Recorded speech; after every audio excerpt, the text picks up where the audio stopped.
నా హక్కును బట్టి నేను అడుగుతున్నా. మరి ఇవన్నీ చేస్తే మంచి నాయకుడికి మేము ఓటేస్తాం.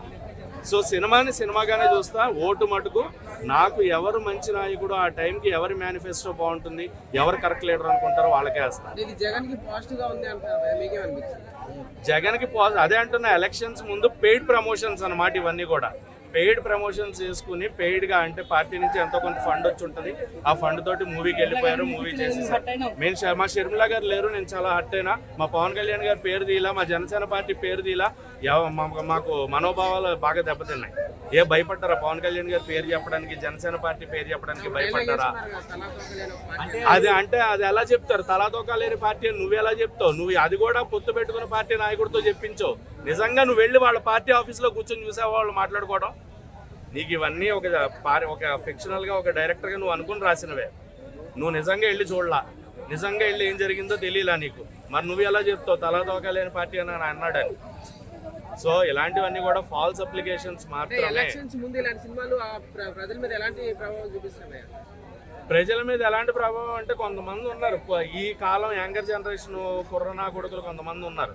అలాంటి వాళ్ళ కోసం అయితే చెప్తున్నా, సినిమా చూసి ఇన్ఫ్లుయెన్స్ అవ్వద్దు. నిజాలు తెలుసుకోండి, నిజాన్ని బయటకి చెప్పండి. నిజాన్ని బట్టి మీరు ఖచ్చితంగా ఎవరికి ఓటేయాలనుకున్నారో వాళ్ళకి ఓటేయండి. అంతేగాని సినిమా చూసి ఓట్లు వేయడానికి మటుకు ముందుకు రావద్దు, ముందుకెళ్ళదు. అంటే ఇప్పుడు వీళ్ళు యాత్ర అని చెప్పి వీళ్ళు పార్టీలో తీసుకున్నారు, రాజధాని అని పార్టీ వస్తుంది. కరెక్ట్ కాదనే చెప్తున్నా. ఎలక్షన్స్ ముందు ఇన్ఫ్లుయెన్స్ చేసే సినిమాలు కరెక్ట్ కాదు. వ్యూహం ఆపారుగా, ఇది కూడా ఆపడాల్సింది. రాజధాని ఫైల్స్ కూడా ఆపండి, నేను అదే చెప్తున్నా. ఏదైనా కానీ ఎలక్షన్స్ తర్వాత పెట్టుకోండి. ఎలక్షన్స్ ముందు జనాలను ఇన్ఫ్లుయెన్స్ చేసే సినిమాలు ఎందుకు? జనాలు ఓట్లు చీలిపోతాయి. ఇక్కడ మనిషి ఓటు పోతుంది, ఓటు మారిపోతుంది. నిజాలు రావట్లా, నిజమైన నాయకుడు రావట్లా జనాల్లోకి. రాష్ట్రాలు పోతున్నాయి. ఇక్కడ జీరో బడ్జెట్ లో ఉంది ఆంధ్ర. ఇంకా ఇలాంటివి తీసి ఇంకెంత వెనక్కి నెడదామని చూస్తున్నారు ఆంధ్రాని. ఖచ్చితంగా రాంగ్ ఇన్ఫర్మేషన్ స్ప్రెడ్ చేస్తున్నారు. అనుకోవడం కాదు, రాంగ్ ఇన్ఫర్మేషన్ స్ప్రెడ్ చేస్తున్నారు. నిజంగా జగన్ గారు అంత మంచి నాయకుడు అయితే కాదు. ఓపెన్ గా చెప్తున్నా, అంత మంచి నాయకుడు అయితే కాదు. అలాంటి నిజమైన నాయకుడు అయితే, నిజంగా మంచి నాయకుడు అయితే ఆంధ్ర పొజిషన్ ఈ రోజున వేరేలా ఉండదు.